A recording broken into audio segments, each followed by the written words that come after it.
dalam mendidik anak-anak mereka. Dan mari kita masuk sesi 1 adalah bagaimana membangun anak yang bermoral. Nah, tujuan dari sesi ini adalah menanamkan prinsip moral di dalam hati anak. Nah, metodenya adalah menjelaskan alasan moral kepada anak. Ya, jadi sekali lagi tujuannya menanamkan prinsip moral, metodenya dengan cara menjelaskan alasan moral kepada anak. Nanti hal yang paling penting dari ini adalah non-conflict time atau waktu non-konflik. Bagaimana kita memasukkan alasan-alasan moral kepada anak-anak, kebanyakan akan waktu non-conflict time. Saya mulai dengan satu ayat yang sudah sering dibahas bersama-sama, ya, ayat Efesus 6 ayat 4. Kita baca bersama-sama Efesus 6 ayat 4. Ya. Dan kamu bapak-bapak, janganlah bangkitkan amarah di dalam hati anak-anakmu, tetapi didiklah mereka di dalam ajaran dan nasihat Tuhan. Jadi ini adalah perintah firman Tuhan bagi kita orang tua, karena janganlah, didiklah. Setiap kali ada kata lah di dalam Alkitab LAI, itu adalah perintah dari Tuhan atau larangan dari Tuhan. Nah, yang menarik di ayat ini adalah jangan membangkitkan amarah di dalam hati anak, itu dikontraskan dengan mendidik mereka dalam ajaran dan nasihat Tuhan. Jadi pilihannya dua itu. Kalau kita mendidik mereka di dalam ajaran dan nasihat Tuhan, kita makin sedikit membangkitkan amarah di dalam hati anak-anak. Metode-metode kita akan makin baik, cara-cara kita, prinsip-prinsip kita dalam mendidik akan makin baik, sehingga itu mengurangi membangkitkan amarah di dalam hati anak-anak. Sebaliknya, kalau kita kurang menggunakan firman, cara-cara dari Tuhan dalam memberikan ajaran dan nasihat Tuhan, itu akan lebih banyak membangkitkan miskomunikasi, membangkitkan amarah dalam hati anak-anak. Dan kita mau bicarakan ajaran, itu dalam bahasa Yunaninya adalah paidia atau paidio. Itu artinya adalah mendidik, memberi instruksi, tapi juga termasuk menghukum atau menghajar. Jadi ini satu paket, ya, antara mendidik dan memberi instruksi dengan menghukum dan menghajar. Ada dua-duanya waktu memasukkan ajaran Tuhan itu, karena Tuhan pun melakukan begitu dengan umatnya. Ya. Yang kedua adalah nasihat, adalah notesia, itu menasehati, mengingatkan. Notesia ini menjadi kata nutrisia. Ya, jadi nutrisia itu vitamin-vitamin, mineral semuanya, protein itu yang kita berikan kepada anak-anak kita melalui nasihat kita dan mengingatkan mereka dalam ajaran dan nasihat Tuhan. Dengan begitu, kalau lebih banyak masuk hal-hal seperti itu, maka kita mendidik mereka dengan lebih baik dalam memuridkan mereka dan mengurangi amarah di dalam hati anak-anak. Nah, sekarang kita akan masuk ke buku hijau itu halaman 429. Isian di bagian belakang untuk bab 1 halaman 429.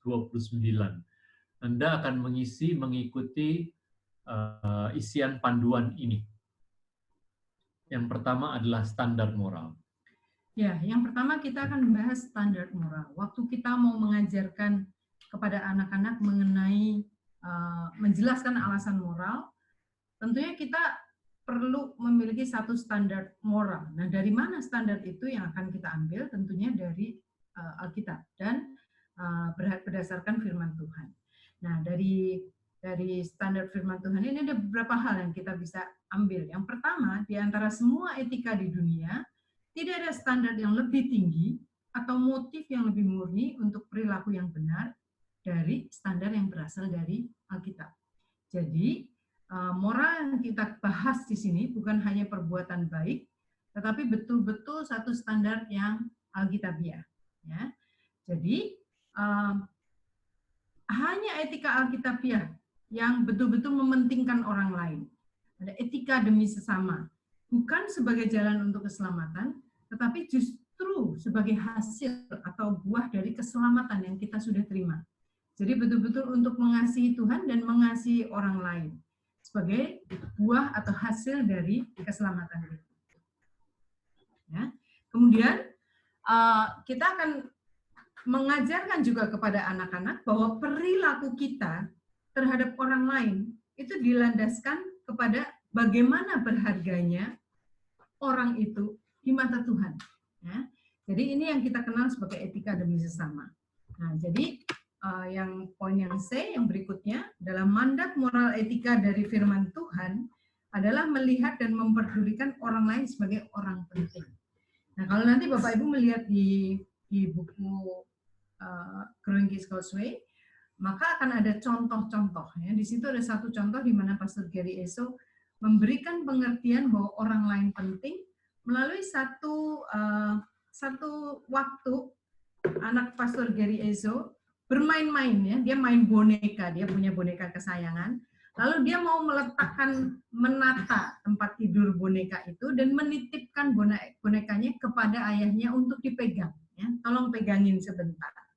Nah, sebenarnya boneka itu adalah boneka yang sudah lusuh lah ya. Setiap anak-anak punya mainan favorit yang kayaknya kita udah, aduh dibuang aja deh, papi beliin yang baru gitu. Tapi anak-anak senang, jadi itu sesuatu yang menjadi kesayangan mereka. Nah, jadi karena dititipi oleh anaknya boneka itu, Pastor Gary Eso menjaganya dengan baik. Ya. Nah, itu menjadi satu teaching moment untuk menjelaskan kepada anaknya bagaimana dia memperlakukan boneka dan menjaga boneka itu dengan baik karena dia mengasihi anaknya. Jadi bagaimana kita memperlakukan orang lain karena kita melihat bahwa orang itu milik Tuhan, bahwa orang itu berharga dan Tuhan mengasihi orang itu. Nah, itu memberikan ilustrasi yang membuat anak-anak memahami bahwa kita memperlakukan orang lain bukan karena saya suka atau saya nggak suka, tapi karena orang itu penting, ya, orang itu berharga di mata Tuhan. Maka itu menjadi alasan moral yang pertama ya. Dan kalau kita memberitahu kepada anak-anak mengenai alasan moral itu, nah anak-anak kan bisa bilang gini, aku nggak suka sama dia begitu ya. Nah itu nanti kalau kita menjelaskan alasan moralnya adalah karena orang itu berharga bagi Allah, maka itu menjadi satu hal yang penting sekali. Nah, jadi di dalam etika Alkitabiah ini selalu berorientasi pada orang lain dan bagaimana Allah melihat orang lain. Jadi contoh-contoh ininya adalah misalnya waktu baju dimasukkan ke keranjang atau ditaruh di lantai. Apa sih berorientasi pada orang lainnya tuh gimana sih? Oh, supaya memudahkan Mbak misalnya kalau pakai Mbak. Ya, memudahkan Mbak yang membereskan. Kalau toilet kita ajari dia untuk flush toilet, bersihkan toilet. Kenapa sih? Itu supaya orang lain yang berikutnya pakai itu bisa pakai dengan baik. Atau dudukan toilet nggak diinjak begitu di toilet duduk. Kenapa? Supaya orang lain bisa gunakan. Selalu alasannya adalah berorientasi pada orang lain. Misalnya contoh lain, makan. Piring ditaruh di dapur, itu untuk orang berikut. Ya. Jadi setiap kali kalau ada alasan moral, dan alasan moral itu berdasarkan prinsip etika demi sesama, itu akan lebih masuk nanti di dalam hati anak-anak itu. Ya, jadi kami ingat waktu anak-anak masih kecil, biasanya kalau mereka ke toilet pasti kita menolong ya, membantu. Dan itu merupakan teaching moment, merupakan waktu-waktu non-konflik ya, yang kita bisa mengajarkan. Jadi saya sering menggunakan kalimat yang diulang-ulang ya. Jadi waktu kita sambil membantu mereka ke toilet, saya sering bilang kalau kita sudah selesai kita apa? Jadi berupa pertanyaan gitu. Kita flash. Kenapa? Soalnya untuk orang lain yang sesudah kita pakai. Kenapa untuk orang lain? Karena orang lain itu penting gitu ya. Jadi Bapak Ibu sambil menolong anak-anak ke toilet, itu kita bisa memberikan ajaran dan nasihat yang memiliki nilai etika demi sesama. Nah, kalau kita mengulang beberapa kali, nanti mereka akan mengerti dan itu memberikan alasan yang lebih kuat, lebih besar bagi mereka untuk melakukan hal yang baik demi sesama. Ya, jadi atau contoh yang seringnya adalah kalau di gereja atau di tempat-tempat lain, sering kita melihat anak-anak lari-lari. Ya. Waktu lari-lari, kita sering bilang jangan lari, nanti kamu jatuh. Kalau kamu jatuh nanti sakit. Nah, itu adalah alasan yang untuk dia sendiri. Nah, biasanya ada anak-anak yang enggak apa-apa, aku jatuh juga enggak apa-apa, dia enggak sakit gitu ya. Nah, tapi etika demi sesama ini memberikan dasar yang lebih kuat dan motif yang lebih lagi karena mengasihi orang lain, gitu ya. Jadi coba Bapak Ibu bisa berpikir setiap kali ada sesuatu yang kita mau anak kita lakukan, instruksi itu kita sisipkan etika Alkitabiah, yaitu etika demi sesama. Nah, itu adalah Romawi 1 ya. Sekarang kita masuk Romawi 2. Ya, di halaman berikutnya ya, Bapak Ibu yang sudah menerima buku Growing Kids Causeway bisa mengikuti di halaman 430. Nah, seringkali orang tua terus bilang gini, tapi anak saya beda, Bu. Ya, setiap anak memang unik dan mereka punya temperamen dan kepribadian yang berbeda. Nah, jadi semua orang tua kita perlu berupaya untuk mencapai satu standar yang sama untuk memiliki moral yang baik tanpa membedakan kepribadian atau temperamen anak. Ya. Contohnya untuk misalkan menyapa orang. Beberapa anak itu sulit. Anak yang pemalu biasanya dia sulit untuk menyapa atau kalau disapa orang menjawab gitu ya. Tapi standarnya perlu kita ajarkan. Minimum misalkan yang disebutkan standar adalah kalau kita bertemu orang, misalnya sekarang kita banyak stay at home ya. Tapi kalau nanti sudah kembali normal, apakah ada orang yang datang ataukah kita ke gereja, maka kita perlu menyapa atau kalau kita disapa kita menjawab. Nah, anak-anak yang kepribadiannya ramah, mereka mudah. Mereka waktu ditanya selamat pagi, mereka bisa jawab selamat pagi, mereka bahkan jawab lebih lagi. Aku baru dibeliin baju sama mami, bisa dia tambahkan informasi yang lebih dari standar yang diharapkan. Tapi untuk anak-anak dengan temperamen yang pemalu, itu bukan menjadi alasan bahwa kalau dia disapa, terus dia nggak jawab, oh nggak apa-apa, aduh sorry ya memang dia pemalu. Biasanya anak pemalu terus akan bersembunyi di belakang kita. Ya. Tapi temperamen anak kita seperti apapun, kita perlu mengajarkan standar yang disepakati. Yaitu misalkan kalau dalam hal keramahan, kalau ada orang yang menyapa, kita akan jawab. Atau kalau kita datang, kita menyapa dengan selamat pagi. Atau satu standar yang kita sepakati untuk keluarga kita. Jadi anak kami 4 dan mereka berbeda semuanya. Yang pertama, saya pakai istilah ini aja ya. Yang pertama itu koleris, yang kedua itu sangat koleris, yang kedua sangat pragmatis, yang ketiga banget sanguinis, dan yang keempat melankolis. Dasarnya begitu. Jadi untuk menyapa orang itu mereka juga berbeda-beda, tapi standar tadi yang sama, semua harus lakukan yang sama. Ya. Contoh kedua adalah misalnya meletakkan barang kembali ke tempatnya. Standarnya minimalnya semua ya kembalikan barangnya. Kerapian mengembalikan ke tempat semula. Tapi buat anak kami yang sanguin itu nggak gampang. Untuk cuma ngembaliin barang nggak gampang. Nah, anak kami yang keempat, yang melankolis, lebih udah naturnya begitu. Dia alami, bahkan dia rapikan, dia susun menurut urutan warna yang persis dan sebagainya.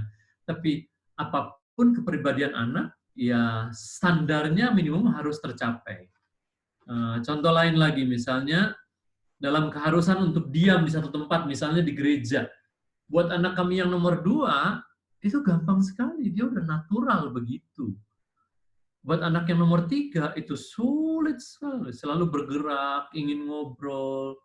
Ya, jadi ada satu masa di mana kami mencoba mencari gereja, dan kami ada dalam waktu 6 bulan berpindah-pindah gereja, sehingga anak-anak belum ikut sekolah minggu, waktu itu waktu masih kecil, tapi mereka duduk bersama kami di ruang kebaktian. Dan standarnya semua harus duduk diam. sampai khotbah, sampai semuanya. Tapi kembali lagi, jenis kepribadian mereka membuat yang satu mudah, yang satu sulit, tapi tetap itu diharuskan. Karena kita udah bicara kemarin di introduksi ya, bahwa umur 0 sampai 5 itu untuk menanamkan disiplin, semua harus ikut standar itu. Begitu ya. Ya. Nah, terutama untuk ibu-ibu ya, untuk Anda bisa menolong anak-anak kita yang dengan kepribadian yang tertentu, yang dia struggle untuk melakukan satu standar etika Alkitabiah, kita bisa memfasilitasi. Kita bisa menolong dengan beberapa hal. Kalau misalkan untuk duduk diam, kita bisa sediakan apa itu namanya, buku gambar atau mewarna, atau meminta dia untuk menggambar khotbah yang dia dengar, atau lakukan sesuatu yang menolong untuk bisa memfasilitasi anak kita untuk bisa diam. Gitu ya. Ya, sekarang Romawi 3. Nah, kalau kita sudah menginginkan supaya anak kita bisa belajar etika moral, etika demi sesama, pertanyaannya, siapa yang harus memulai pendidikan moral ini? Ya? Nah, kita akan melihat dari Ulangan 6, ayat 4-6. Ya. Ya, kita baca bersama ya, Ulangan 6 ayat 4-6. Ya. Dengarkanlah hai orang Israel, Tuhan itu Allah kita, Tuhan itu Esa. Kasihilah Tuhan Allahmu dengan segenap hatimu, dan dengan segenap jiwamu, dan dengan segenap kekuatanmu. Apa yang kuperintahkan kepadamu pada hari ini, haruslah engkau perhatikan.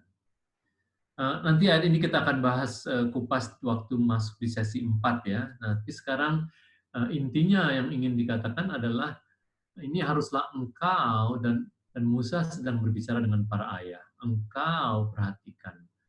Waktu kita mengasihi Tuhan, maka kita dulu sebagai orang tua, kita yang memperhatikan semua perintah Allah. Nanti ayat-ayat berikut 7-9 baru kita mengajarkannya kepada anak-anak. Jadi kalau kita membangun anak bermoral dan kita mau anak kita moralnya adalah berdasarkan moral Alkitabiah, udah jelas kita orang tua mesti terlebih dulu mempelajari semua moral Alkitabiah itu dari firman Tuhan di Alkitab dan menjadi pelaku dari ajaran moral etika Alkitabiah itu. Jadi jelas sekali ya, mulai dari kita sebagai teladan, ya, sebagai contoh yang anak-anak bisa melihat. Ya. Yang kemudian waktu kita sudah memulai dari diri kita sendiri, kita perlu mengajarkan kepada anak-anak. Nah, mendidik anak-anak dengan tekun, ada satu periode paling indah di dalam pendidikan moral, yaitu waktu hal itu terjadi pada masa non-konflik. Nah, ini menjadi prinsip kunci dari bab pertama ini.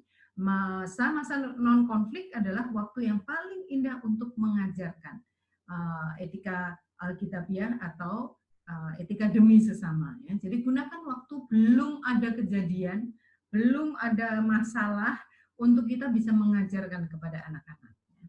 Atau misalnya waktu terjadi insiden tertentu, misalnya anak-anak, kalau kami 4 ya beranteman lah pasti, ya masih kecil-kecil ya, terutama yang cowok 2 begitu ya. Nah, waktu insiden itu terjadi, kita nggak memasukkan pengajaran itu waktu terjadi konflik. Jadi misalnya mereka berantem nih, nah, terus kecenderungan kita orang tua adalah langsung memasukkan, jangan gini ya, harusnya kamu kenapa begini terus gitu ya. Dan itu adalah sama sekali nggak didengar oleh anak. Nah, kalau terjadi insiden, misalnya contoh anak bertengkar, ya sudah, tindakan kita lerai saja, pisahkan saja, tanpa kita bicara. Jangan pakai omelan apapun. Ya, nanti waktu udah reda, itu namanya non-konflik, masa non-konflik. Baru kita tanya, kamu tadi kenapa? Apa yang kamu rasakan? Karena waktu sudah reda, waktu masa non-konflik, pengajaran itu, prinsip moral dan alasan moral akan masuk. Nah, ada banyak keluarga Kristen yang tingkat omelannya masih tinggi. salah satu ciri dari keluarga Kristen yang bertumbuh adalah omelan itu turun ke tingkat minimum. Tentunya waktu kita belajar ini, dari waktu ke waktu, dari waktu ke waktu, dari waktu ke waktu, kita menjadi lebih sabar dan omelan menjadi semakin turun. Gitu ya. Nah, jadi waktu terjadi konflik sekali lagi, tindakan kita hanya melerai. Waktu non-konflik kita bertanya kenapa insiden itu terjadi, kenapa begini. Terus kita bisa membagikan kisah Kain dan Habel, atau Yakub dan Esau, atau Yusuf dan saudara-saudaranya. Dan ini akan lebih masuk menjadi prinsip moral, alasan-alasan moral di dalam hati anak. Contoh lain. Contoh lain adalah biasanya waktu anak-anak masih kecil kan makan ya, makan atau tidak mau makan atau makan yang lama sekali atau posisi duduknya itu bisa menjadi satu konflik juga di antara mereka atau mereka dengan kita ya. Jadi tentunya waktu non konflik kita bisa mengajarkan untuk mendudukkan mereka di kursi makan, terus sediakan makanannya. Jadi dan meminta mereka untuk bisa menghabiskan makanannya. Jadi betul-betul kita perlu memfasilitasi juga menolong mereka sebelum makan jam makan itu supaya nggak ada snack gitu ya. Jadi makan itu menjadi sesuatu yang menjadi acara keluarga yang bisa makan bersama-sama, bisa ngobrol enak, nggak berisi beranteman ya. Biasanya kalau di meja makan itu menjadi satu waktu anak-anak masih kecil itu menjadi area pertempuran karena kita mengoreksi banyak hal di situ ya, dari makanannya dia nggak suka atau cara makannya, ada banyak hal yang lainnya. Jadi kalau kita bisa mengajarkan pada saat non konflik, maka pada saat di meja makan kita tinggal mengingatkan atau ya mengharuskan mereka untuk betul-betul mengikuti memilih sayur yang harus disediakan dan makan sampai habis. Jadi begini ya, misalnya kami selalu menggunakan jadwal di rumah ya dari anak-anak kecil ya. Misalnya waktu makan itu setengah jam, gitu ya. Dan kami melakukan itu setengah jam waktu anak-anak masih kecil. Sehingga ada batas waktunya gitu ya. Nah kalau anak merajuk dan tidak mau makan, kita dudukkan di kursi makan, sediakan makanannya, udah nggak banyak bicara, jangan ngomel, pastikan dia menghabiskan makanan. Nah kalau dia nggak mau, asal kita pasti ya bahwa perutnya udah terisi gitu ya, jadi nggak risiko gitu. Minta dia masuk kamar, tapi nggak beraktivitas lainnya. Nanti waktu saat non konflik itu kan tadi insiden kan, waktu saat non konflik kita tanya kenapa kamu nggak mau makan, kita bahas sikapnya. Nanti kita bisa bagikan gambar orang sakit atau gambar orang kelaparan. Terus kita jelaskan. Nah, itu alasan-alasan moral itu nanti masuk di waktu itu. Bukan waktu insiden terjadi, waktu dia merajuk nggak mau makan. Terus ceritakan, bisa pengalaman pribadi, apa yang dilakukan oleh orang tua Anda dulu saat terjadi hal yang sama, begitu. Kalau orang tua Anda punya metode yang baik, begitu. Jadi sekali lagi, pengajaran-pengajaran itu, alasan-alasan moral akan lebih banyak masuk waktu di non-konflik time, masa-masa non-konflik. Misalnya contoh, anak kami waktu kecil suka berebut posisi duduk di mobil waktu mau bepergian. Wah, kalau anak 4 berantem bertengkar ya susah lah. Dan apalagi kalau setiap mau pergi bertengkar, ya itu susah. Jadi, tindakan kami adalah langsung menentukan posisi masing-masing anak. Ya kan kami berenam ya. Jadi mereka boleh berdiskusi maunya di mana, di mana, di mana duduknya, di tengah atau di belakang. Begitu kan, di sebelah kanan atau sebelah kiri. Sehingga itu didiskusikan waktu non konflik. Nah, jadi itu mengurangi pertengkaran setiap kali mau pergi. Dan di kami itu lucunya dulu ya begini ya. Bepergian di dalam kota beda dengan di luar kota. Itu mereka sendiri yang memutuskan. Kalau di luar kota, kalau keluar kota gitu. Kami sering ke Bandung dulu, orang tua saya di Bandung ya. Mau duduknya gini bisa, ya udah. Jadi itu dilakukan dan sangat-sangat mengurangi pertengkaran. Ya. Jadi itu contohnya dan hal yang terpenting yang untuk di bab ini adalah kita harus jadi panduan moral, dan kedua, kita mengajarkan alasan-alasan moral itu waktu non-konflik. Sekarang, Romawi 4. Romawi 4 adalah bagaimana sekarang ya caranya kita membesarkan anak-anak agar bertanggung jawab secara moral. Ya. Nah, kita tidak akan dapat menghasilkan anak yang bertanggung jawab secara moral adalah karena terlalu sering kita yang punya perannya, yaitu kita sering memberikan instruksi yang tidak mengandung nilai moral. Ya, kita perlu untuk memberitahu anak-anak kita apa yang harus mereka lakukan, bukan apa yang tidak boleh mereka lakukan. Gini ya, biasanya kita sebagai orang tua kan bilang, jangan ini, jangan itu, nggak boleh begini, nggak boleh begitu. Jadi kita lebih sering menekan hal tidak baik, tapi kita tidak mengangkat hal baik apa yang kita ingin mereka lakukan. Nah, jadi waktu cara secara praktis bagaimana kita mengajarkan anak-anak mengenai moral atau etika demi sesama adalah kita katakan apa yang kita ingin mereka lakukan. Jadi bukan apa yang mereka nggak boleh lakukan. Ya, jadi ini betul-betul menolong karena seringkali waktu anak-anak mau berangkat ke sekolah atau mau berangkat les dulu ya, seringkali kan jangan nakal-nakal ya, jangan berantem. Jadi terlalu banyak kata jangan dan anak-anak nggak inget itu semua jangan ini, jangan itu. Jadi akhirnya ya yang menjadi satu ritual ya yang mengingatkan jangan nakal, jangan ini. Tapi kita perlu untuk mengajarkan etika demi sesama adalah kita mengatakan apa yang kita harapkan, apa yang justru kita mau dibangun di dalam diri anak-anak kita. Ya, nanti Anda bisa lihat halaman 55 ya, bagaimana itu pendidikan moral yang negatif begitu ya caranya gitu. Yang tadi dijelaskan Bu Rina. Sekarang B. Yang B, mengetahui bagaimana melakukan yang benar dan mengetahui mengapa harus melakukan hal yang benar adalah dua hal yang berbeda. Ya, yang pertama mencerminkan tindakan moral, yang kedua mencerminkan prinsip moral.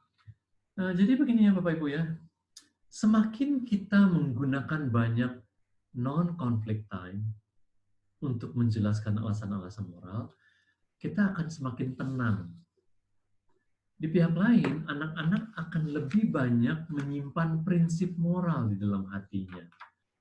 Dan itu dia jadi banyak sekali bukan hanya mengetahui bagaimana melakukan yang benar, tapi dia lebih banyak mengetahui mengapa melakukan yang benar. Dan soal mengapanya itu, kita nanti kebanyakan dia adalah moral demi etika demi sesama, dan itu akan indah sekali. Ya. Anak-anak sangat berkurang merajuknya, berkurang sebagainya, merontaknya, dan sebagainya. Sekarang C.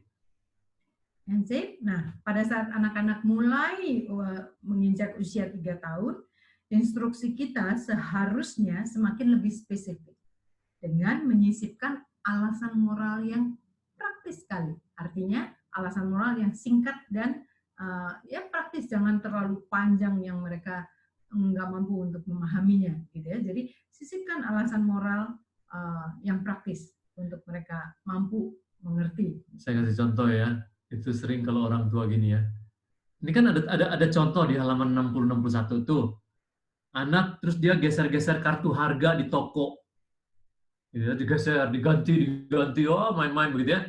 Nah, banyak orang tua yang bilangnya begini, awas lu, nanti dimarahin sama satpam. Begitu ya. Gitu tuh. Atau siapa sih yang sering dipakai untuk ini? Dokter. Awas lo, nanti dimarahin sama dokter. Yang sering dipakai juga adalah kasihan nih ya para hamba Tuhan lo sering dipakai ya. Awas lo, nanti dimarahin Pak Pendeta. Itu kasihan ya. Itu nggak ada alasan moral yang praktis di situ.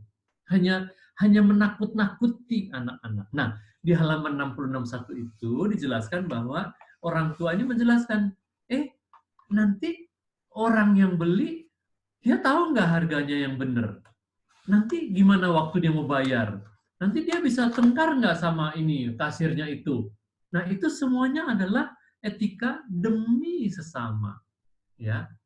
Nah, kalau hal seperti itu ya nggak bisa juga, nggak tunggu nanti malam jelasinnya, bisa di saat itu udah bisa jelasin, jangan gitu ya, nanti kasihan loh mbaknya dimarahin sama eh, pelanggan yang datang, bisa begitu ya. Itu contoh di halaman 61. D. Ya. Poin yang berikutnya, bagaimana kita mengajarkan etika demi sesama adalah nanti di buku Bapak Ibu ada satu contoh ya, di halaman 58 dan 59 ada contoh mengenai kisah Rian ya. Ini ceritanya anak tersebut lari-lari ya seperti tadi. Jadi lari-lari. Nah, kalau kita tidak memberikan alasan praktis, nggak boleh lari-lari, jangan lari gitu ya. Maka instruksi untuk nggak boleh lari-lari itu hanya akan berlaku pada saat itu. Karena kita tidak memberikan alasan moralnya. Nanti sebentar lagi pasti lari-lari lagi. Sebentar lagi lari-lari. Gitu ya. Jadi yang kita tekankan hanya perilakunya, tapi tidak menyisipkan alasan moral. Jadi perlu untuk menyisipkan alasan moral, misalkan kalau di gereja dia lari-lari, terus kita bisa lihat enggak itu ada oma yang jalan pakai tongkat. Kalau kamu lari-lari, nanti nyenggol omanya, kasihan gitu ya. Nah itu adalah alasan moral. Jadi bukan di tempat itu saja, nanti di tempat lain, waktu dia mau melakukan sesuatu, dia bisa mengambil prinsipnya, alasan moral kenapa dia melakukan atau tidak melakukan satu tindakan. Nah, maka itu yang tadi Bu Rina jelaskan adalah kalau anak mau berangkat sekolah itu banyak orang tua yang secara alami ya, nanti jangan nakal ya di sekolah, nanti jangan ribut ya di kelas. Bayangin aja ya, kalau anak tumbuh, dia dengar yang begitu hampir tiap hari. Dalam pertumbuhannya sampai SD aja dia udah dengar berapa ribu kali tuh nasihat yang begitu. Tapi sekali lagi, waktu kita mau menggunakan etika demi sesama dan kita mengajarkan mereka di waktu non-konflik, bukan waktu mau berangkat sekolah nih, begitu ya. Kita ajar, kalau kamu nanti mendengarkan guru di kelas ya, supaya apa? Supaya Begitu. pinter. Nah, gitu ya. Dapat 100. Kalau orang tua kan sering begitu, kamu dengerin guru ya, supaya kamu pinter, ulangannya dapat angka bagus, nanti mami bangga. Waduh, apalagi udah kayak gitu ya. Tapi kita nggak ngajarin begitu. Sekali lagi ada prinsip moral, alasan moral, dan alasannya adalah untuk etika demi sesama. Jadi, kamu dengerin guru ya, supaya guru kamu bisa ngajar dengan baik. Kamu dengerin guru ya, supaya teman yang lain bisa belajar juga. Begitu. Nanti di gereja, ya, kamu duduk diam ya. Kalau duduk diam nanti alasannya, supaya nanti nggak dimarahin sama pendeta. Waduh, itu tuh. Kamu suka keluar kan? Jadi kembali kita balik lagi ya. Kamu duduk diam ya. Supaya apa? Supaya om tante itu bisa dengerin pendeta yang jelasin firman Tuhan. Ya. Sama lagi tadi yang di sekitar gereja. Bukan nanti jatuh, jangan lari-lari. Bukan nanti jatuh. Enggak apa-apa, aku jatuh. Nah, nanti jawabannya seperti itu, ya kan? Tapi kita jelaskan, itu ada tante yang lagi pegang cangkir kopi. Nanti kalau nabrak bagaimana? Itu ada tante yang gendong bayi. Kalau nabrak bayinya jatuh bagaimana? Dan waktu berulang kali kita menggunakan alasan moral dengan etika demi sesama, maka dia akan terbentuk di dalam hatinya pola pikir mengasihi sesama itu. Dan ingat, selalu kita menjelaskannya banyak waktu di masa-masa yang tenang, bukan saat insiden itu terjadi. Nah, kalau untuk saya suka memberikan contoh ini ya. Contoh lagu jadul sebetulnya. Bapak Ibu nanti bisa Google ya, tapi lagu ini indah sekali. Lagu yang dikarang oleh Ibu Sud mengenai lagu anak yang berangkat ke sekolah ya, lagu yang bunyinya oh ibu dan ayah selamat pagi, ku pergi belajar sampai kan nanti. Nah, ini nasihatnya ya, nasihatnya selamat belajar, nak penuh semangat, rajinlah selalu tentu kau dapat, hormati guru, sayangi teman, Itulah tandanya kau murid budiman. Lagu kuno ya, tapi betul sekali nasihatnya. Untuk menghormati guru, menyayangi teman. Ya, itu adalah etika demi sesama, sesuatu yang kita ajarkan yang baik sekali. Jadi Bapak Ibu tentu ingat ya, waktu kita pulang dari rumah sakit, gendong anak gitu ya, senang sekali. Salah satu momen yang membahagiakan adalah waktu anak kita lahir ya. Dan semua orang tua itu mengasihi anak-anaknya. Semua orang tua itu hampir semuanya itu senang. Semuanya anaknya ngapain aja lucu gitu ya. Tetapi dalam pertumbuhannya kita mau membesarkan anak-anak yang betul-betul bukan hanya kita saja orang tuanya yang menyukai mereka, tetapi orang lain, teman-teman, bisa menyukai mereka. Seperti Tuhan Yesus, waktu dia semakin besar, dia semakin berkenan kepada Allah dan manusia. Jadi kita boleh coba merefleksikan dengan pertumbuhan anak-anak kita, apakah kalau kita main ke rumah orang, terus orang senang dengan anak kita gitu ya, atau kalau kita main ke rumah teman atau ke keluarga, terus waduh itu datang, ayo simpan ini nanti ini pecah atau nanti ini berantakan gitu ya. Jadi kalau kita membesarkan anak dengan etika demi sesama, itu anak akan bertumbuh dalam pengenalan akan Tuhan dan disukai oleh sesama. Ya, sesama itu teman-teman kecilnya maupun orang tua yang lain dan di dalam komunitas. Bapak Ibu, non-conflict time ini akan sangat Anda gunakan bukan di umur anak ini saja. Nanti waktu Anda ikut belajar pre-teen, kemudian belajar reaching the heart of your teens, itu metode non-conflict time akan terus dipakai. Sehingga kalau Anda mulai melatihnya sekarang dengan baik, maka anak-anak akan terus mendengarkan nasihat dan alasan-alasan dan prinsip-prinsip moral dari Anda sebagai orang tuanya. Dan itu akan jadi, mereka akan bertumbuh menjadi anak yang menyenangkan. Ya, nah sekarang kita lihat bagian E sekarang. Ya, satu poin lagi adalah kita perlu juga untuk memahami konteks dan legalisme. Karena ada waktu-waktu anak-anak melakukan sesuatu, tapi kita perlu paham apa konteksnya, ya. Karena konteks akan mencegah kita untuk tidak menjadi legalistik. Poin yang berikutnya adalah bahwa legalisme akan menyingkirkan prinsip dari kebijaksanaan di hati anak. Legalisme maksudnya adalah pokoknya semuanya harus Peraturan. jadi otoriter gitu ya. Jadi kalau semua jadi peraturan ya seperti Taurat ya, nggak ada konteksnya sama sekali gitu. Sehingga orang jadi nggak bijaksana, seperti yang banyak digambarkan ahli-ahli Taurat itu jadi nggak bijaksana gitu, karena pokoknya atas nama peraturan harus ditegakkan gitu. Sama kita dengan anak-anak pun begitu. Gitu.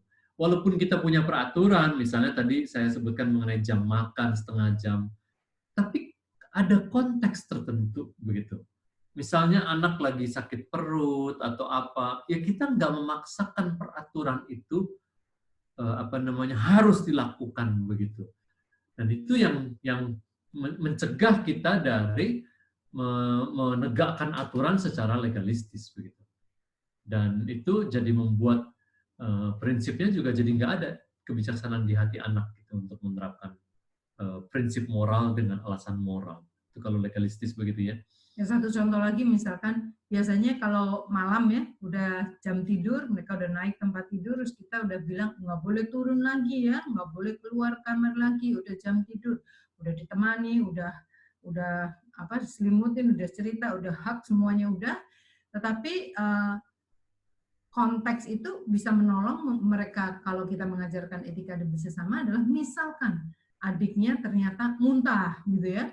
Nah, kalau kita hanya harus nggak boleh turun, nggak boleh keluar kamar, maka dia nggak akan berani untuk turun dan kasih tahu kita gitu. Tapi kalau adiknya jatuh atau terus muntah, dia akan keluar karena ada konteks bahwa oh, sih ini muntah soalnya atau dia sakit atau demam gitu ya. Nah, maka konteks itu perlu untuk kita memahami dan juga mengajarkan kepada anak-anak. Dan kalau kita mengajarkan etika demi sesama, maka anak-anak akan paham situasi-situasi mana yang membuat mereka tetap mentaati instruksi, tetapi juga mengerti konteksnya, kapan dia boleh melakukan sesuatu karena alasan etika demi sesama. Ya, misalnya tadi ya, kita udah instruksikan, kamu pokoknya dengerin guru di kelas. Tiba-tiba terjadi temennya kenapa-kenapa gitu. Kalau orang legalistis, dia anaknya hanya nggak bijaksana jadinya. Pokoknya saya udah mau dengerin guru, ini terjadi apa-apa di sebelah saya nggak tahu pokoknya. Nah itu maksudnya menyingkirkan prinsip dari kebijaksanaan di hati anak. Ya. Nah, kita selesai, bahannya selesai untuk sesi 1. Sekarang saya mau memberikan kesempatan untuk tanya jawab terlebih dahulu. Silakan Andi. Ya, saya share-nya dimatiin. Mungkin bisa raise hand ya yang mau tanya.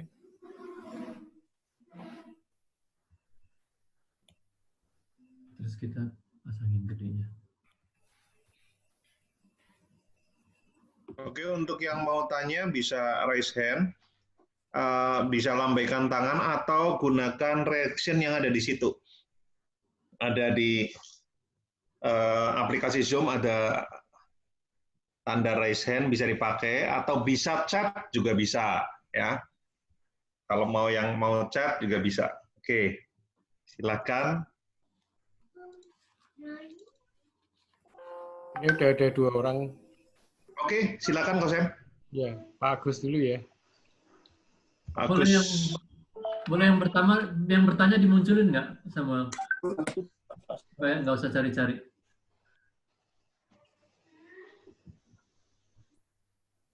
Ya, halo, selamat malam Pak.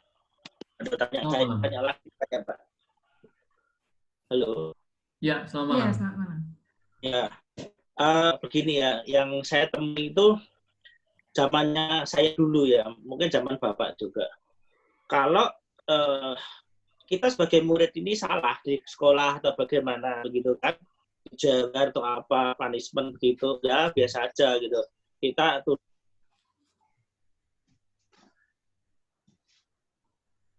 hilang.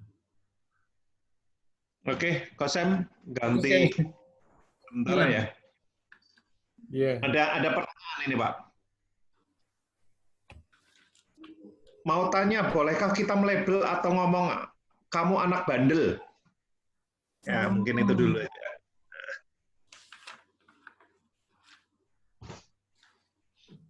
Iya. Ada banyak anak yang bertumbuh dengan label di hatinya. Dan label itu bisa diberikan oleh teman-teman dan bisa juga diberikan oleh orang tua.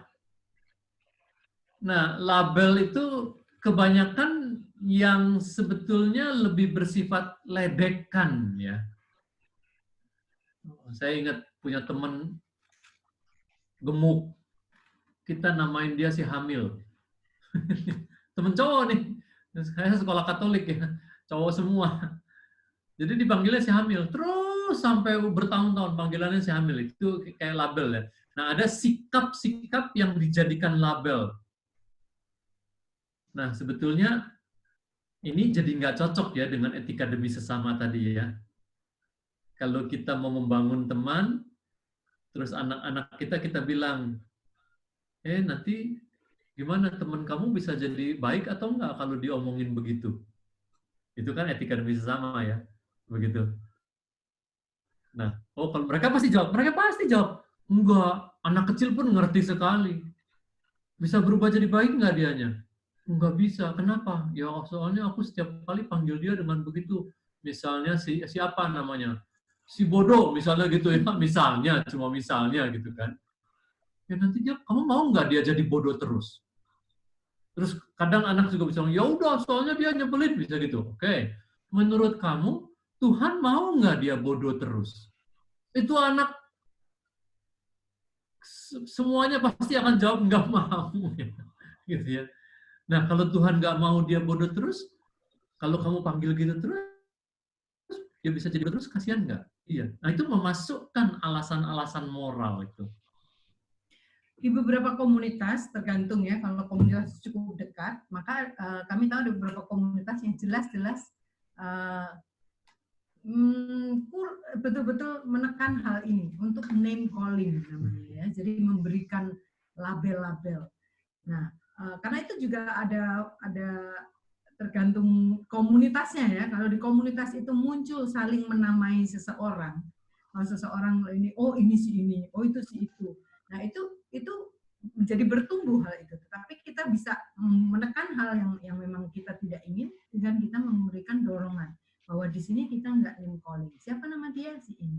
Nah, ada satu hal lain adalah ada panggilan tetapi bukan label, yaitu panggilan sayang. Ya, saya percaya di rumah Bapak Ibu ada anak-anak yang punya panggilan kesayangan, ya, yang bukan namanya, tapi misalkan di rumah kami ada anak yang dipanggil, oh ini si Le Kacang, ya, bukan namanya Retasya, tapi dia dipanggil Le Kacang. Nanti sebentar ada kakaknya kasih nama lagi, Ikunjurs ini, tapi bukan sesuatu label yang negatif, tapi sebagai panggilan kesayangan di rumah, ya. Kalau di Amerika banyak orang namanya jadi pendek gitu ya, misalkan siapa semua pastinya Georgie, Billy, menjadi nama pendek ya. Kalau di komunitas Chinese ada nama terus kemudian ada A-nya, A ini, A apa gitu ya. Jadi beda antara memberikan label yang negatif seperti ngecap dengan panggilan kesayangan. Jadi kita perlu membedakan hal itu. Iya. Dan indah sekali ya, kami melayani banyak sekali komunitas. Indah sekali melihat komunitas-komunitas di mana anak-anak itu sama sekali nggak ada name calling. Nggak ada, apa namanya tadi? Apa itu? Label. Ya. Tapi di kelompok-kelompok lain yang masih melabel, saya menegur beberapa anak. Misalnya, ada tuh, dipanggilnya si pendek. Karena dia lebih pendek daripada teman-temannya. Ini udah anak remaja nih. Pendek lu, pendek. Dasar pendek, katanya gitu ya. Jadi saya panggil anak-anak itu, 3 anak remaja. Saya bilang, om nggak mau dengar itu ya. Nama dia siapa? Kamu panggil itu. Nah, terus saya bilang, kemudian masuk alasan moralnya. Menurut kamu, siapa yang ciptakan dia begini? Ya Tuhan, om. Menurut kamu, Tuhan menciptakan dia sempurna nggak? Iya, om. Kalau itu kamu jadikan bahan ledekan, itu baik nggak? Dan yang diledek juga, apa lu? Nanti gua balas lu ya, pokoknya apa lu? Lu pokoknya gendut gitu segala macam. Jadi begitu. Dan kami tidak membolehkan sama sekali. Gitu ya. Terima kasih. Oke. Sebelumnya karena waktunya singkat, lebih baik kalau memang ada yang mau menanyakan bisa langsung chat ya, bisa chat. Kalau pertanyaannya private bisa langsung japri ke saya. Ini ada beberapa pertanyaan yang mirip-mirip Pak Rizal Burina. Yeah. Selamat malam. Anaknya kembar, laki-laki usia 6 tahun. Mereka itu kalau bertengkar main fisik, bisa gigit-gigitan, bisa pukul dan gigit. Bagaimana cara melerai dan kasih konsekuensi apa yang pas gitu ya. Karena sudah berulang kali dilarang, tapi mereka nggak mau dengar. Tapi membahayakan saudaranya. Ini sama seperti pertanyaan dari Dewi juga ya, menanyakan solusi untuk pertengkaran anak jika adiknya sangat aktif dan sering membuli kakaknya. Sudah ditegaskan, dihukum, tapi belum ada perubahan. Bagaimana solusinya? Oke, ini bagus sekali ya pertanyaan ini ya.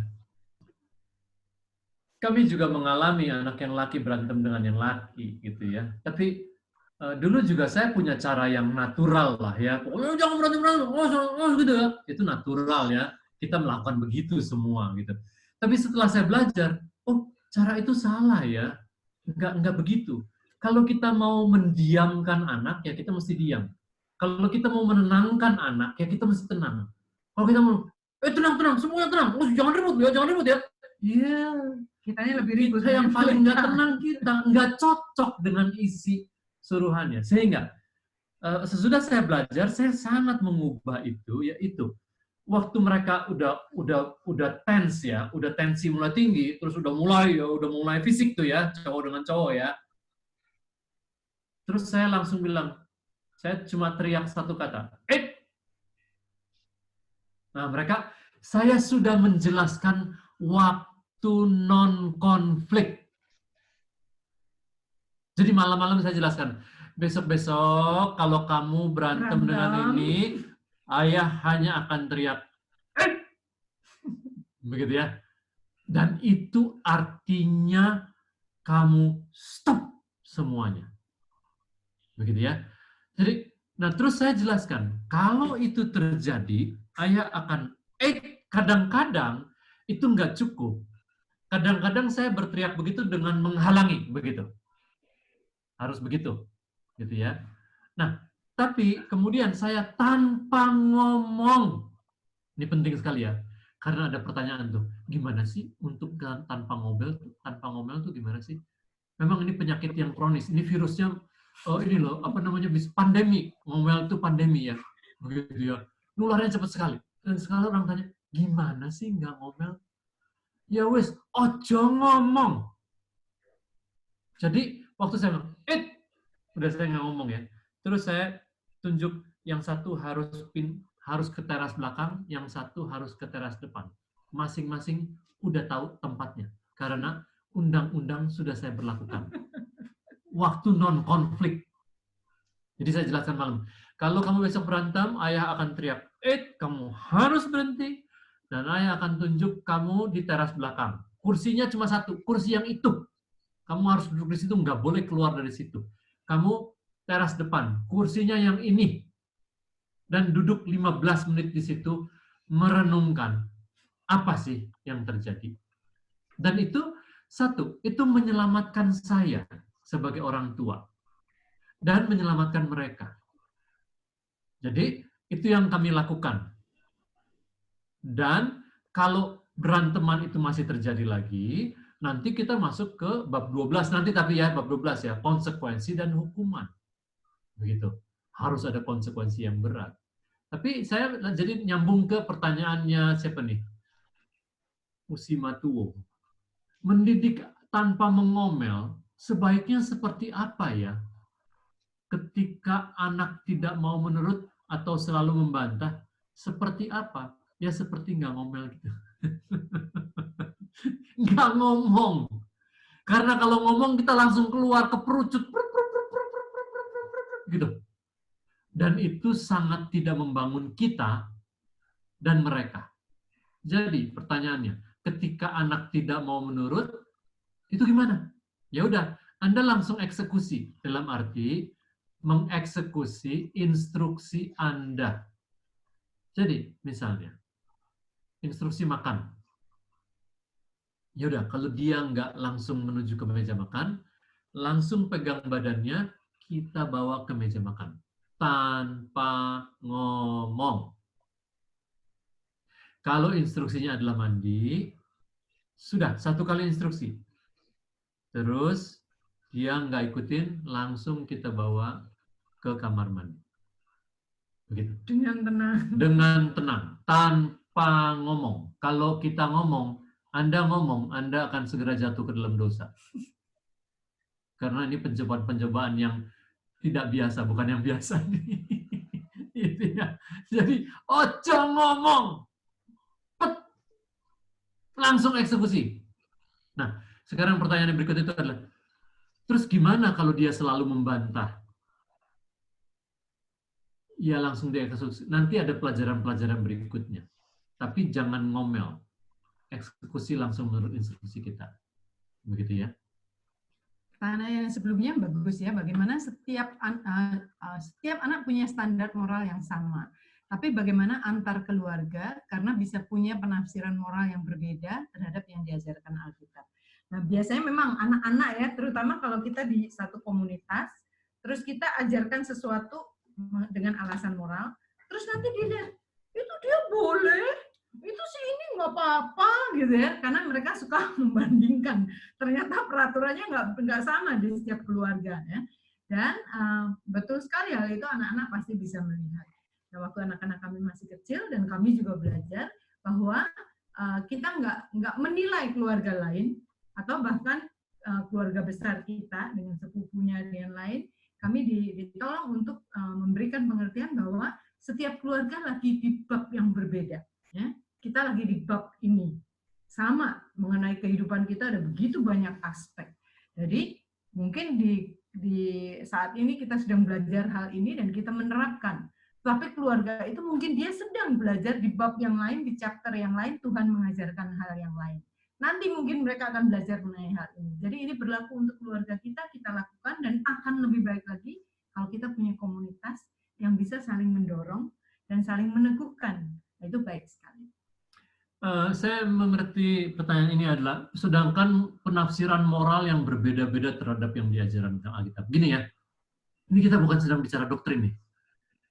Etika demi sesama. Jadi enggak, nanti gini caranya yang itu. Kalau cara itu bisa beda-beda antara keluarga, nggak apa-apa. Tapi soal moral Alkitabiah itu nggak banyak beda. Misalnya seperti sekarang, etika demi sesama, ya udah, nggak akan terlalu banyak penafsiran. Tapi caranya bisa beda-beda, nggak apa-apa itu. Berikutnya, Pak. 2 tahun 4 bulan. Ini sebetulnya untuk pertanyaan yang anak umur 2 tahun 4 bulan, ini pelajaran memang Growing Kids untuk anak-anak usia 3 tahun ke atas. Ya. Jadi untuk toddler sebetulnya pembahasan anak-anak yang masih toddler belum punya, bahkan untuk anak usia 3 tahun kita berikan alasan moral yang praktis, yang sederhana. Jadi kalau untuk yang toddler itu hal yang berbeda ya, dan mengenai berdisiplin, nyapi, memperkenalkan makanan padat itu bukan di sesi ini, tapi prinsip secara sederhana adalah mendampingi untuk transisi.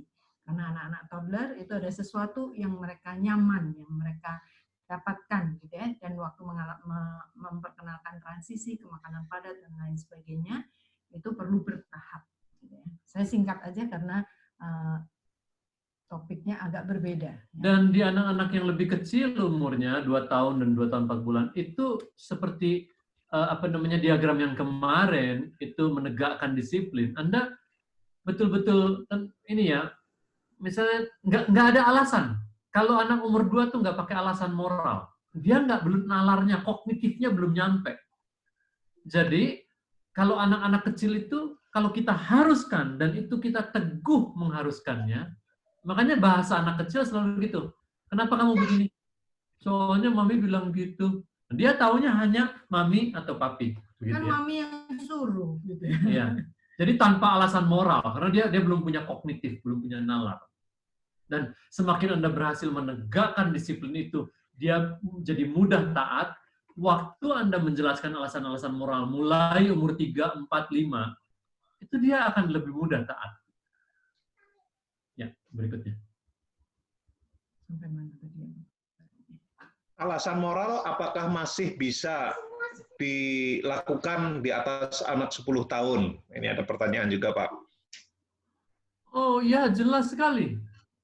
Karena nalar anak-anak yang semakin lebar, pemahaman dia semakin mendalam, maka alasan-alasan untuk anak-anak umur segitu itu lebih rumit, lebih dalam tentunya. Dan perlu, maka waktu dia udah kita biasakan dari kecil dengan pola pikir etika demi sesama, dia akan pikirin begitu. Nah, dengan cara itu, waktu dia masuk ke pra-remaja dan remaja, dia akan berpikir dengan cara, oh iya ya, kalau anak umur begitu kan, misalnya sebel-sebelan begitu kan, sebel-sebelan ya, disebelin, dijauhin teman begitu kan. Dia akan pakai prinsip moral yang dari kecil kita pakai terus-terus. Alasan moralnya malah bisa kita diskusikan secara lebih lebar. Untuk anak umur 10 begitu ya. Yang mana lagi sekarang? Ini ada pertanyaan yang bagus.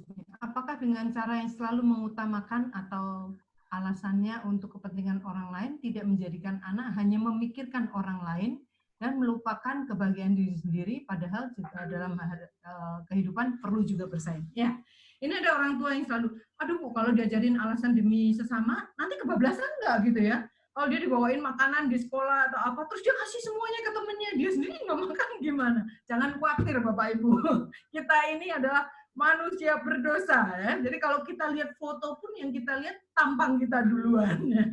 Jadi biasanya itu ada orang-orang yang dalam pertumbuhannya betul-betul orang yang kalau di bahasa Jawa orang yang tirakat ya, orang yang suka berkorban untuk orang lain. Tapi dalam pertumbuhannya anak-anak pun tahu biasanya untuk berbagi, kalau bagi kue ya minta kue coba ke anak-anak, nanti kan dikasih yang kecil gitu. Jadi jangan khawatir bahwa nanti akan kebablasan, karena kita waktu manusia sudah jatuh dalam dosa, itu manusia sudah dikatakan mementingkan diri sendiri dan ini dan itu, jadi pasti nggak akan kebablasan, gitu ya. Dan justru ini perlu didorong karena pada dasarnya anak-anak itu sama dengan kita ya, kita lebih mementingkan diri kita sendiri.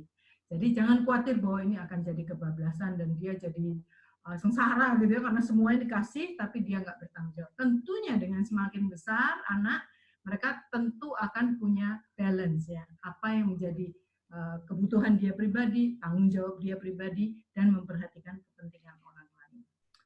Ini ya pertanyaannya, kenapa waktu orang menjadi melakukan etika demi sesama, terus dia jadi melupakan kebahagiaan sendiri? Justru gitu. Joyful. Justru kuali itu.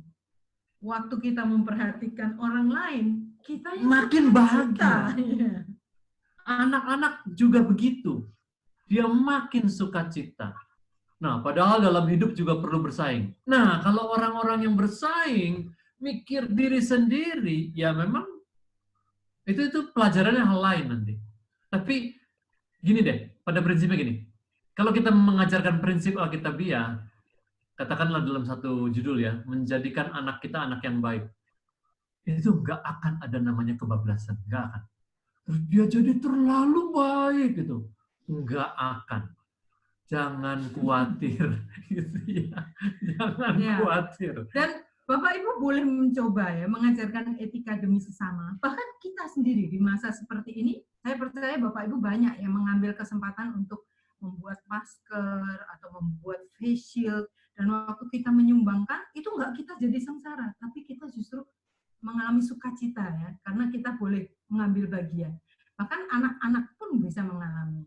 Waktu anak-anak kami masih kecil, setiap Natal kami membungkus mainan-mainan yang sudah nggak dipakai atau apa untuk dibagikan ke anak-anak yang di lampu merah atau orang yang minta gitu ya. Dan waktu tangan mereka memberikan mainan yang buat mereka udah nggak bagus gitu ya, mereka lihat, aduh kok dia, mereka melihat sendiri ya bagaimana yang anak yang menerima, yang minta-minta itu menerima dan mereka sukacita. Dan dia bilang, aduh padahal mainannya kan cuma mainan boneka yang udah nggak bagus gitu ya, tapi dia melihat dan itu menimbulkan sukacita dan welas asih. Jadi waktu kita melakukan hal yang baik, itu pasti kitanya sendiri mengalami satu pengalaman iman ya, bahwa kita melihat betapa hal kecil yang kita lakukan untuk orang lain itu sesuatu yang berharga untuk mereka. Ini pertanyaannya ya. Kalau anak pilih makanan dan nggak mau makan, terus kalau nggak diingatkan saat itu, terus lah piye makanannya? Siapa yang ngabisin? Banyaknya mama yang ngabisin. Gini. Nanti kan kita pelajaran ini akan bertumbuh terus ya, gitu kan. Nanti sampai di sesi 9 itu udah seru banget deh, bagaimana melatih anak untuk taat begitu ya. Tapi saya menjelaskan dulu sekarang soal pertanyaan ini gitu ya. Saya udah menjelaskan waktu non-konflik. Sekali lagi ingat ya, kapan? Tolong ulang. Saat non-konflik. Wah, itu penting banget. Gitu ya. Nah, kan anak-anak biasa lah ya, nggak suka makanan ini, nggak suka makanan itu, ya kan? Jadi waktu non-konflik saya menjelaskan kepada anak-anak bahwa di meja makan kita ada sekian lauk pauk, kamu harus ambil 2 dan salah satunya minimal 2, yang salah satunya sayur. Bukan sayur Jawa ya, sayur ikan, sayur daging, bukan. Sayur hijau, itu harus. Wes, sudah dijelaskan. Jadi waktu memberlakukan undang-undang di saat non-konflik, terus anak-anak udah tahu, oh ya, jadi harus makan apa? Sayur. Berapa? 2, gitu kan? Karena saya nggak mau terjadi konflik itu di meja makan. Dan itu sering. Habis berdoa, terima kasih Tuhan, terus buka mata, terus langsung, aku nggak suka makanannya. Terus langsunglah mulai ilmu omelan keluar. Jengkel. Harus suka. Tapi aku nggak suka. Mami ini suka. Iya, tapi aku nggak suka. Pahit. Manis, pahit. Lah, udah. Nggak boleh ada konflik-konflik itu di meja makan. Bagi keluarga kami, saya udah bilang, nggak mau ada konflik di meja makan. Itu harus ritual yang baik. Jadi, saya berlakukan undang-undangnya saat non-konflik. Saya nggak bilang, dia suka atau nggak suka, nggak persoalan saya. Pokoknya harus 2. Dan salah satunya adalah sayur. Begitu ya. Ya dia makan, suka atau nggak suka. Dia tahu prinsipnya. Nah, Anda nggak usah jadikan ini Taurat ya, nggak usah jadi Taurat ya. Nggak usah, nanti harus 2, harus 1. Itu yang penting alasannya ya. Jadi jangan jadi Taurat nih, oke? Nah, ibu-ibu bisa memfasilitasi. Saya menolong untuk paling enggak ya udah 5 butir gitu. Anak-anak kalau nawar kan ini wortelnya 5 aja atau apa. Kita memfasilitasi setiap minggu ada makanan kesukaan masing-masing. Kita punya kreativitas lah di rumah masing-masing ya. Bagaimana bisa menolong untuk mereka makan sayur yang suka. Ya.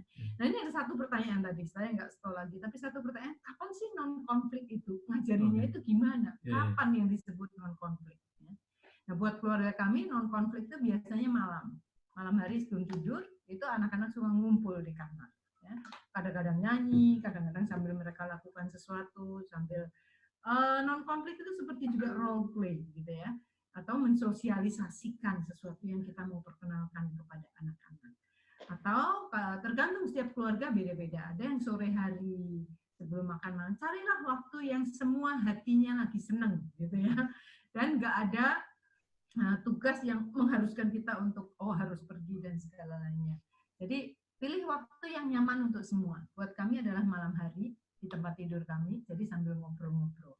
Contohnya tadi yang berebut tempat di mobil ya, 4 anak, kamu kemarin kamu selalu di situ. Udah waktu konflik terjadi, kami nggak langsung, kami melerai, tapi tidak mengajarkan sesuatu.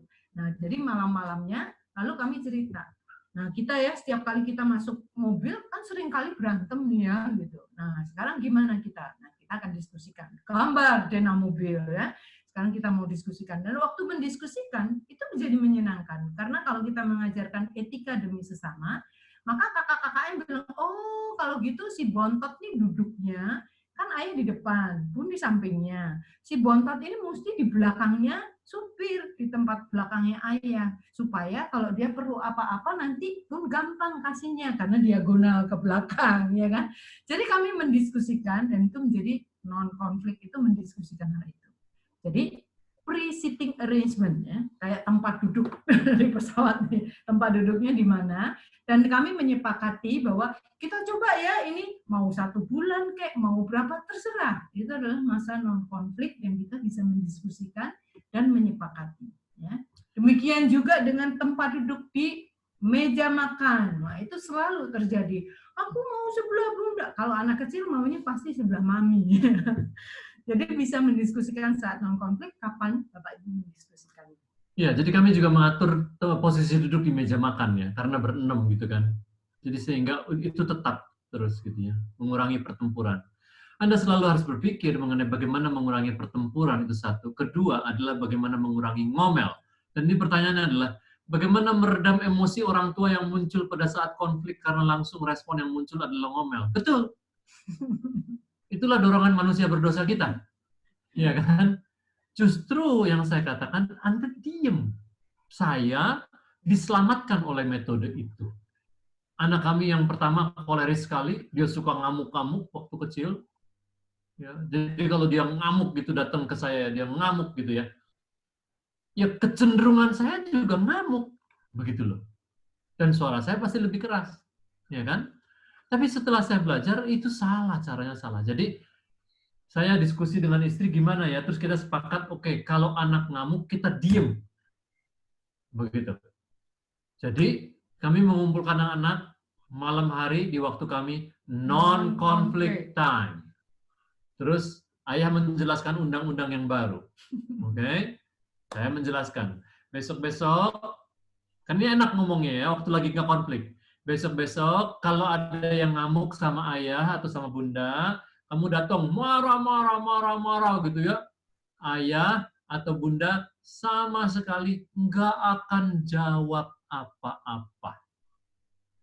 Dan kalau ayah atau bunda nggak jawab apa-apa, menurut kamu akan dapat nggak yang kamu perlu atau kamu minta? Mereka tahu, nggak akan. Oke, jadi ngerti ya? Terus kasih alasan moralnya. Sebab kalau ayah ngomong, ayah akan marah. Ayah juga jatuh ke dalam dosa. Jadi udah. Jadi itu kejadian berkali-kali. Sesudah undang-undang itu diberlakukan, kejadian berkali-kali. Anak kami naturnya adalah ngamuk karena koleris berat, tapi saya menahan diri untuk nggak jatuh dalam dosa ngomel. Diem. Dan dia udah tahu peraturannya adalah dia harus kembali ke kamarnya 15 menit. Sama seperti yang berantem tadi. 15 menit. Untuk cooling down, dia memikirkan caranya gimana untuk ngomong yang baik ke saya. 15 menit kemudian, waktu dia udah berhasil tenang, dia datang. Terus dia ngomong dengan cara yang baik sekarang. Ayah, tadi aku mau gini. Oke, ini ayah ngerti. Itu menyelamatkan dia dan saya. Jadi caranya untuk nggak ngomel adalah, ojo ngomong. Nanti keperucut, kebablasan semuanya itu. Ya, stop, jangan ngomong. Pertanyaan berikutnya. Anak kami pria, kelas 7, di sekolahnya saat ini ada kebiasaan saling panggil yang menurut kami sangat kasar. Misalnya, su, SMP. Su, atau cu, anak kami biasa sehingga justru dianggap aneh, soalim, dan dijauhi. Yang saya khawatiran, sikap anak saya justru akhirnya malah antipati dan menjauh dari mereka. Jadi antisosial. Bagaimana cara memberi arahan karena supaya tetap peduli dan mau berbaur, walau sering ditolak karena dianggap soalim tadi. Ini topik Bagus. teens. Ini topiknya teens. Tapi nggak usah khawatir. Waktu dia melakukan itu dan kita doakan sama-sama. Dan ini sering sekali kami lakukan. Waktu ada insiden antara mereka dengan temannya, kita doa yuk. Nanti lihat gimana Tuhan tolong. Dan itulah kami mengalami banyak sekali anak-anak melihat seperti nggak ada jalan keluar tadinya. Tapi waktu kita doakan di dalam keluarga, terus nanti besok mereka datang, Bunda, temanku ini jadi baik. Wah, itu luar biasa ya. Dia sebagai anak kecil mengalami pengalaman-pengalaman iman dari pengalaman anak-anak seperti itu. Anda jangan takut bahwa anak-anak jadi nggak fasih dalam pergaulan, nggak usah takut. Itu aja dulu yang saya mau jawab. Pertanyaan kedua, saya ingat sesi lalu dengan Pak Rizal, Bu Rina memberi contoh untuk tidak memetik bunga dengan alasan supaya bunga tersebut bisa dilihat juga oleh orang lain. Saya merasa sudah cukup strikt menanamkan moral karena dibesarkan dengan legalisme. Tapi untuk contoh bunga itu satu hal yang tidak terpikir sebelumnya. Jadi sejauh manakah etika moral demi sesama ini harus tanamkan? Sejauh-jauhnya. Karena kita itu begitulah. Kita kan nggak diajarin gitu sama orang tua kita. Waktu Anda bilang, Anda diajarin oleh orang tuanya legalisme. Kita juga banyak yang mengalami begitu. Tapi waktu sekarang ini kita belajar, ya udah kita mau menerapkan. Indah. Kitanya berubah, anak-anak kita berubah. Sejauh mana? Sejauh-jauhnya. Karena firman Tuhan nggak akan ada habisnya diterapkan kok. Itu akan jadi indah tertanam di dalam hati anak. Itu udah tadi ya. Apakah metode non-konflik ini bisa diterapkan semua umur? Iya, tadi. Udah ya. Mana lagi, ada yang belum? Itu Pak Rizal, saya impress dengan cerita tentang Hatta kecil yang dihukum di bawah pohon di buku Bapak yang warna merah itu loh Pak. Iya. Oh iya. Nah, kalau saya boleh simpulkan dari cerita tersebut, Hatta ini anak yang visual dan melankolis. Sementara saya punya anak kinestetis dan sanguin. Apakah saya perlu effort dan waktu yang berbeda dalam mendidik anak saya jika melihat keunikan anak yang berbeda-beda? Ada tips, Pak, untuk membuat anak kinestetis duduk diam? Waduh. Iya. Ini adalah cerita saya mengenai Bung Hatta ya, yang dihukum waktu kecil. Dihukum di luar rumah untuk berdiri di bawah satu pohon. Dan dia menunggu sampai hukuman itu diselesaikan, maksudnya dihapuskan oleh si pemberi hukuman, yaitu kakeknya. Nah, kakeknya ini lupa sampai sore. Jadi orang-orang bilang, udah kamu masuk rumah. Dia nggak mau. Sampai kakek bilang, selesai, saya akan selesai. Itu udah di dalam dirinya ya. Itu jadi legalisme? Bisa jadi legalisme. Ya, tapi itu konteksnya agak berbeda. Nah, sekarang adalah Anda anak kinestetik. Anak kami yang nomor 3, yang sangat sanguin itu, yang saya tadi pisahkan ya, teras belakang dengan teras depan, dan hanya boleh di satu kursi tertentu, itu buat dia udah siksaan berat. Kalau buat anak yang nomor 2, yang flekmatis, saya suruh duduk di kursi satu itu tanpa keluar dari situ, dia udah naturnya begitu. Jadi 15 menit selesai, si nomor 3, si sanguin itu, sering udah dateng, udah ngajak salaman. Udah gini-gini, ngajak salaman, damai-damai. Si flekmatik ini nggak bisa, dia mau aja terus gitu. Dia mau duduk di situ karena dia masih kesel sama adiknya, begitu ya.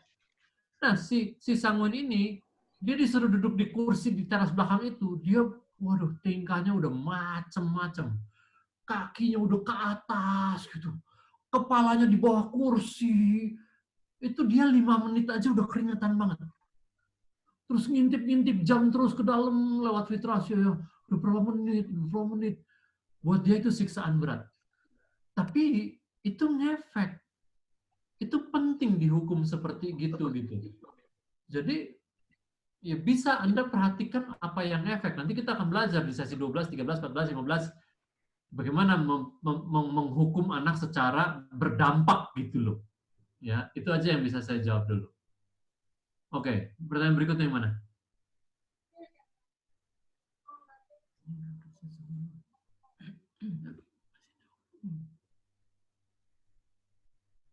Andi masih ada lagi? Oh, masih banyak nih, Pak. Oke, pilih aja. Kalau anak disuruh melakukan sesuatu tapi tidak dilakukan atau justru sebaliknya yang dilakukan, gimana solusinya, Pak? Sesi 9. Ya, betul sekali. Ya. Tapi yang pasti jangan kita memberi instruksi lawan katanya supaya dia melakukan apa yang seharusnya. Itu jadi kitanya yang malah keblinger gitu ya. Ini satu pertanyaan bagus sekali. Kita sebagai orang sorry. Saya Anda tunggu ya sampai sesi 9 ya. Bagaimana mengajarkan ketaatan kepada anak. Sekarang ini kita belajar sesi 1. Bagaimana membuat anak itu bermoral.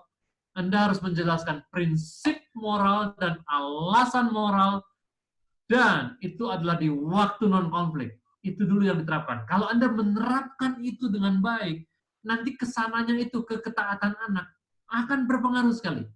Oke. Step by step. Ya, pertanyaannya kita sebagai orang dewasa tentu sudah bisa mengerti bahwa etika moral demi sesama berfokus pada Tuhan. Tetapi bagaimana menjelaskan konsep tersebut pada anak? Supaya anak tidak tumbuh dengan tanpa sadar melakukan banyak hal untuk please others dan bukan untuk Tuhan. Nah, begini ya, seringkali kita orang tua, karena badan anak-anak itu kan kecil ya, tubuhnya kecil. Jadi kita sering menganggap mereka juga masih kecil dalam tanda kutip, dalam hal-hal yang rohani. Tetapi sebetulnya spiritualitas itu nggak ada umurnya, nggak ada anak-anak, nggak ada orang yang udah tua dan itu sesuai usia. Enggak, bahkan kita melihat banyak sekali anak-anak yang beriman, anak-anak yang lebih polos dan betul-betul percaya begitu ya, yang memiliki iman yang luar biasa. Jadi anak-anak punya kapasitas untuk percaya kepada Tuhan Yesus dan mengerti mengenai hal-hal rohani, hal-hal spiritualitas yang kita ajarkan.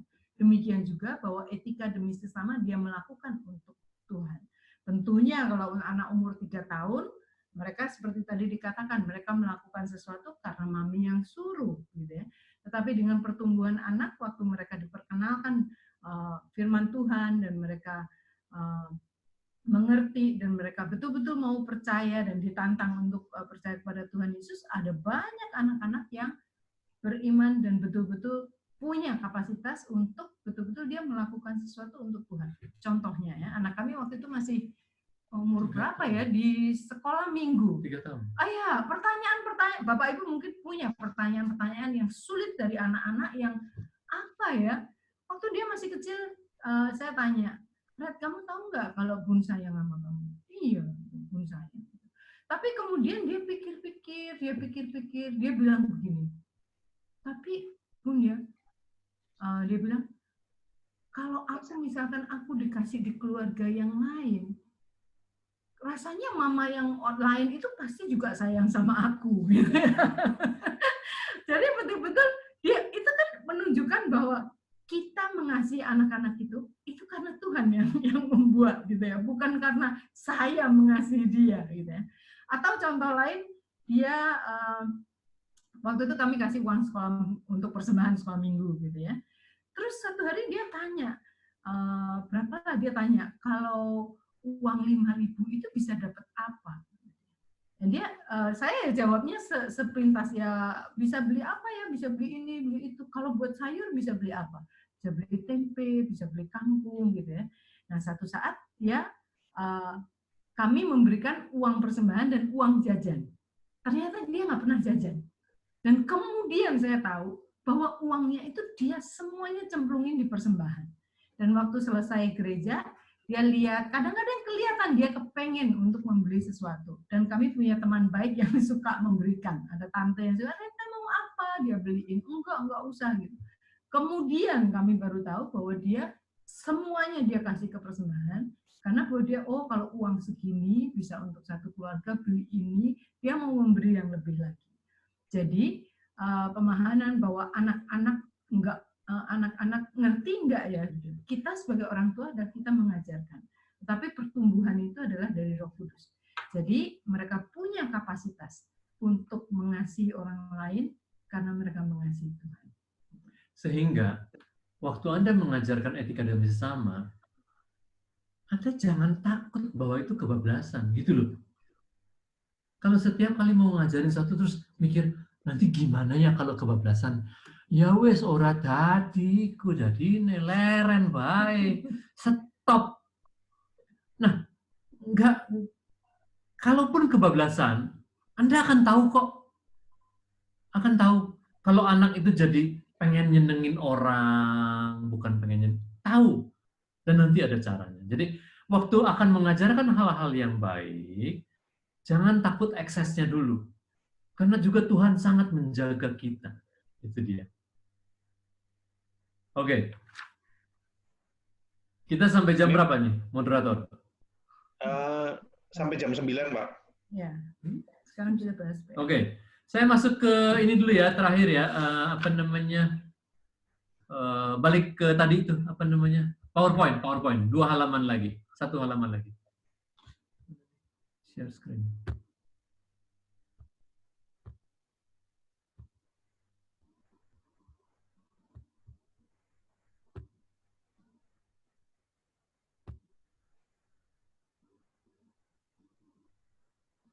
Ini sudah. Jadi ini yang terakhir ya. Ya. Prinsip kunci. Di halaman 65. Tanpa prinsip moral yang ditanamkan dalam hati, hati tidak akan tergugah. Jadi kita bisa ngajarin perilaku apa saja yang baik-baik. Tapi itu tanpa prinsip melalui alasan moral, maka dia nggak akan nanti bergeraknya dari hati, tapi cuma perilaku. yang nanti akan berubah lagi. Maka kita bagaimana menghasilkan anak bermoral? Kita mau tanam prinsip moral di dalam hati mereka melalui alasan-alasan moral, yaitu etika demi sesama, etika Alkitabiah. Dengan itu hati mereka akan tergugah untuk melakukan prinsip-prinsip itu di dalam banyak situasi yang berbeda. Ya, bagaimana cara menanamkannya? Waktu non-konflik. Ya. Nah, sekarang PR-nya Anda lihat di halaman 66. PR ada di halaman 66. Dan ini bagian yang sangat penting dari pelajaran ini adalah PR. Nomor 1. Ceritakan nanti di kelompok kecil Bapak Ibu yang akan dibagi oleh Pak Andi, bagaimana memberikan alasan moral yang praktis itu menolong anak-anak untuk memberikan respon yang benar. Ya. Jadi untuk membagikan bagaimana Bapak Ibu mengajarkan alasan moral yang praktis, apakah itu menolong anak-anak untuk memberikan respon yang benar. Yang kedua, jika anak Anda mempunyai kebiasaan untuk bertanya mengapa, anak-anak kan suka tanya ya, kenapa? Kita perlu memperhatikan apakah memberikan alasan moral akan menolong untuk mengekang perilaku itu. Ya. Jadi mana dari 3 kategori itu yang menunjukkan kebiasaan anak Anda untuk bertanya mengapa. Jadi coba ya Bapak Ibu, PR-nya adalah memberikan alasan moral yang praktis dengan etika demi sesama kepada anak-anak. Ya, itu sudah selesai. Jadi dengan sesi 1, sekarang saya kembali dan apa sekarang?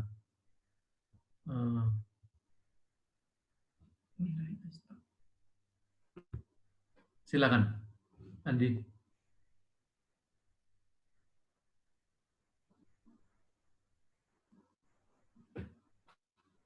Ya, Andi.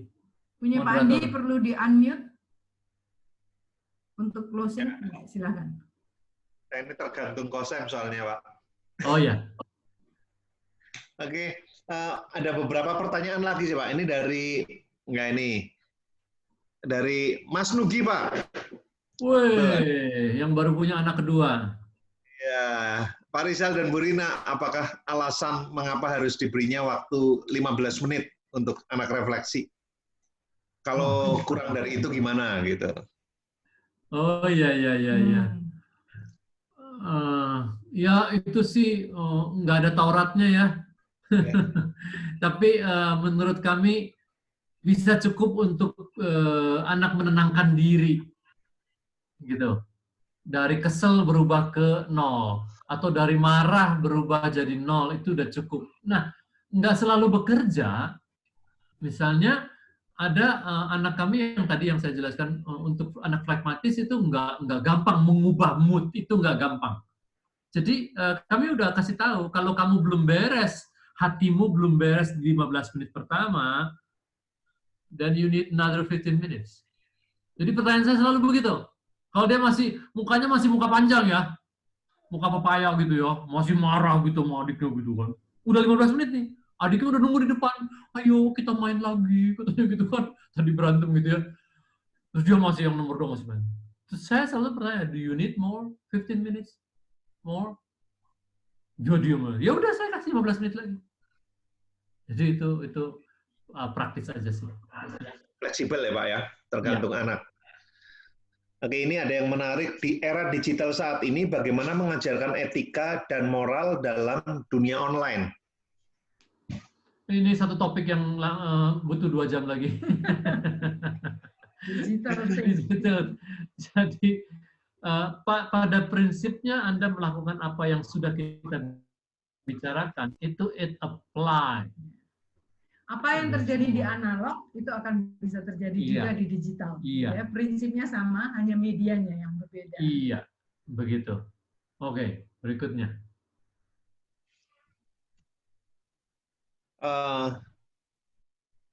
Oke, mungkin Thomas nih. Iya, betul Pak. Thomas kalau Liana anak tidak nih. Mana nih Liana nih? Beli Thomas. GII Jakarta. Kalau anak tidak diberi izin, request lalu dia respon dengan kurang baik atau marah, apa respon yang seharusnya?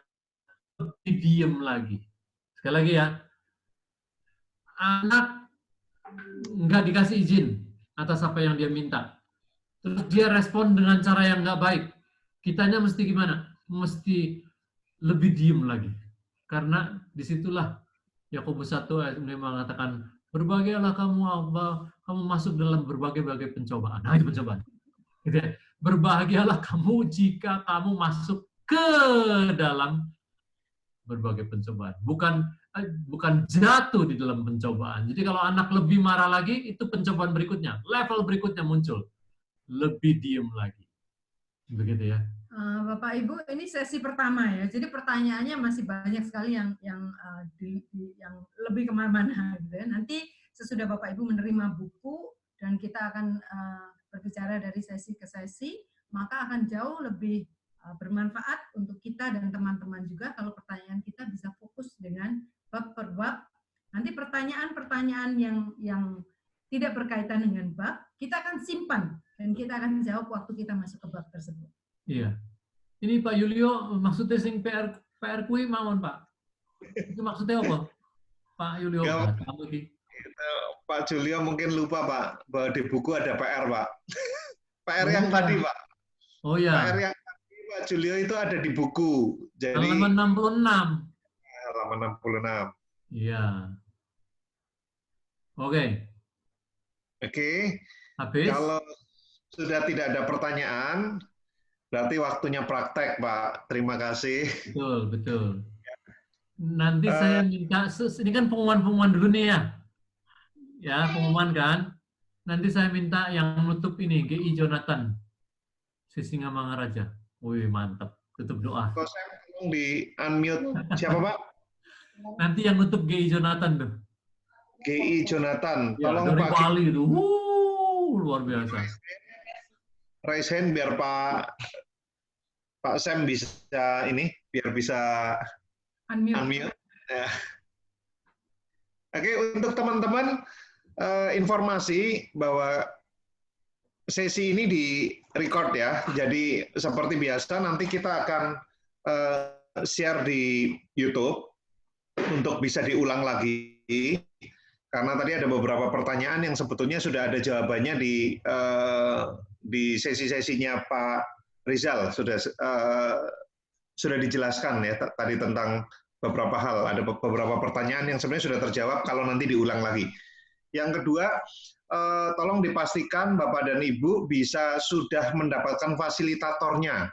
Ya, karena nanti kita akan banyak sharing di kelompok kecil, di grup kecil. Silahkan bisa sharing dengan fasilitatornya.